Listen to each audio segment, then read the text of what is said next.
Assalamualaikum semua, kembali lagi ke channel Dimaras Development. Hari ini saya ingin berkongsi 4 ramalan terhadap industri hartanah selepas tempoh moratorium berakhir pada September 2020 nanti. Betul ke harga rumah akan turun nanti? Jom teruskan bersama dengan saya.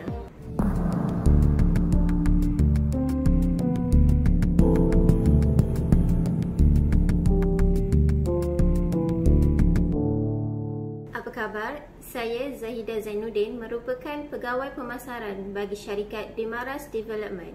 Jika anda mahu membina rumah, mahu ilmu supaya tidak tertipu dengan skamer, jangan lupa untuk subscribe channel ini dan tekan butang loceng supaya anda tidak ketinggalan dengan update terkini daripada saya. Sebelum saya meneruskan kepada topik perbincangan hari ini, sila tonton iklan promo yang kami sediakan ini terlebih dahulu. Kami Dimaras Development Sediaran Berhad merupakan kontraktor perumahan yang membina rumah di Kelantan dan Terengganu. Syarikat kami telah mula beroperasi sejak dari tahun 2007 lagi. Fokus perniagaan kami adalah membina rumah atas tanah sendiri dan juga pakej rumah berserta dengan tanah. Bagi memudahkan urusan bakal pelanggan-pelanggan kami, pihak Dimaras akan menguruskan semua proses dari A sampai Z. Ini bermaksud pihak kami akan menguruskan proses melakar pelan rumah, urusan kelulusan plan, urusan guaman, urusan memohon pinjaman dan seterusnya pembinaan rumah idaman anda. Untuk sebarang pertanyaan lanjut, anda boleh hubungi nombor 011-1496-7483 atau layari laman web kami iaitu dimaras.com. Baiklah, sungguh pun bujuk persepsi orang ramai mengatakan harga hartanah akan turun selepas tempoh moratorium berakhir menjelang Oktober 2020. Ia juga tidak mampu memecahkan harga hartanah yang kita semua tahu sangat tidak mampu milik. Seperti yang kita semua ketahui, pandemik COVID-19 yang melanda sejak awal Mac 2020 yang lalu telah memburukkan lagi keadaan pasaran hartanah semasa.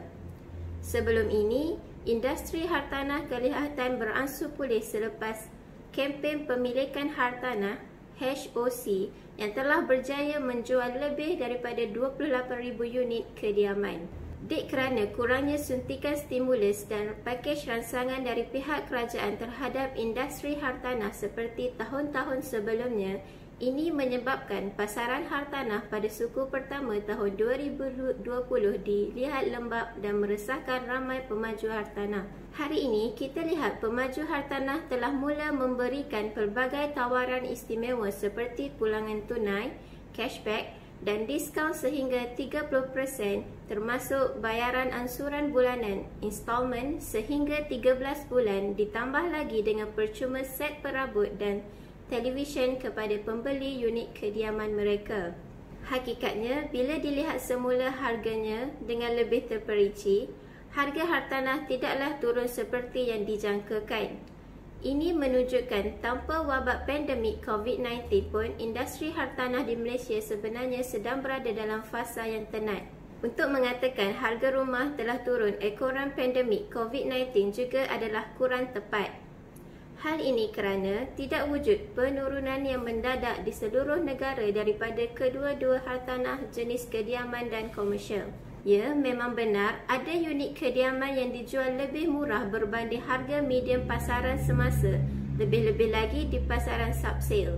Tetapi, kes-kes minoriti dan terpencil ini tidak boleh dilihat sebagai fenomena harga rumah telah turun secara kolektif.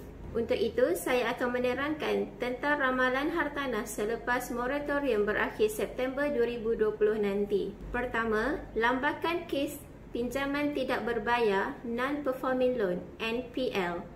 Selepas tempoh moratorium berakhir kelak, pemilik unit kediaman mempunyai baki 3 bulan lagi yang diberikan pihak bank sebelum pinjaman perumahan menjadi pinjaman tidak berbayar (NPL). Punca terbesar wujudnya NPL adalah kerana isi rumah tidak mempunyai pendapatan yang cukup untuk membuat pembayaran balik ansuran pinjaman perumahan. Dengan kadar pengangguran yang mencatatkan angka 3.9% pada suku pertama 2020, angkanya dilihat akan terus meningkat. Buat pengetahuan anda, kadar pengangguran di Malaysia untuk suku pertama mencatatkan angka tertinggi sejak 10 tahun dengan jumlah 615,000 orang pada Mac 2020. Kedua, lambakan hartanah lelong. Jika pemilik rumah gagal membuat bayaran balik ansuran pinjaman hartanah untuk tempoh 3 bulan berturut-turut, Bank Negara Malaysia (BNM) akan mengira pinjaman tersebut sebagai non-performing loan. Bank akan mengeluarkan borang bungkir gadaian kepada pemilik hartanah yang gagal membuat ansuran pinjaman hartanah selepas tempoh 5 bulan moratorium berakhir. Dalam tempoh itu juga, bank akan melantik penilai hartanah untuk mendapat nilai hartanah tersebut untuk dilelong. Dan akhirnya selepas 7 ke 8 bulan, rumah tersebut akan diisytihar lelong dan akan diiklankan di portal-portal bank tersebut. Keesokannya, rumah tersebut akan mula diiklankan di media sosial dan portal online milik ejen lelong yang dilantik oleh pihak bank. Ketiga, bank sukar memberikan pinjaman rumah. Sungguh pun salah satu pendekatan yang diambil bank apabila berlakunya kemelesetan ekonomi adalah dengan merendahkan kadar faedah. Purata peminjam yang berjaya mendapatkan pinjaman hartanah juga kurang kerana ramai rakyat Malaysia yang hilang punca pendapatan atau menerima pendapatan yang tidak tetap. Hatta tanpa wabak pandemik COVID-19 pun 50 permohonan pinjaman hartanah dari 100 permohonan gagal kerana pelbagai isu asas. Alternatif yang diambil kebanyakan penganggur dengan mengambil peluang dari pekerjaan e-hailing juga tidak membantu mereka untuk membuat permohonan pinjaman hartanah. Hal ini kerana kebanyakan syarikat e-hailing tidak membuat caruman kumpulan wang simpanan pekerja KWSP, apatah lagi memberikan surat tawaran pekerjaan secara kontrak kepada mereka. Orang awam dilihat akan mengusahakan apa sahaja pekerjaan yang halal asalkan dapat membantu kelangsungan kehidupan mereka. Keempat, harga rumah turun 10% hingga 15%. Langkah terakhir kebanyakan pemilikan hartanah apabila tidak lagi mempunyai pekerjaan untuk jangka masa yang panjang adalah dengan menjual aset mereka. Kebanyakan perniagaan dan organisasi juga akan mencairkan aset mereka sama ada untuk menyelamatkan perniagaan atau kerana kesukaran mendapatkan penyewa bagi unit komersial. Ramalan saya adalah harga rumah akan turun sekurang-kurangnya 10% hingga 15% daripada harga median semasa. Ini selari dengan indeks harga rumah Malaysia yang menyaksikan penurunan harga rumah pada tahun 1998 dengan kadar negatif 9.5%. Terdapat ramai pemilik unit kediaman yang mengiklankan rumah mereka secara online tetapi masih menjualnya pada harga median semasa.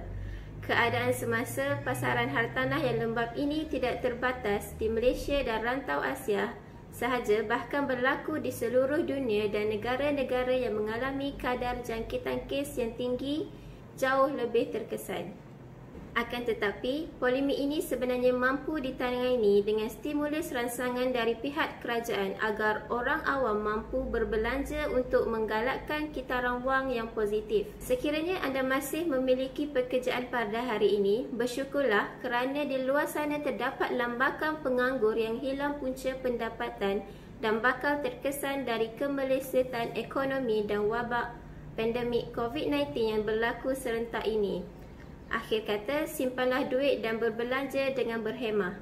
Okey, itu sahaja perkongsian saya untuk kali ini. Saya harap anda semua telah belajar sesuatu daripada video ini. Dan jangan lupa untuk like, subscribe and share video ini supaya lebih ramai lagi orang akan mendapat manfaat dari video ini.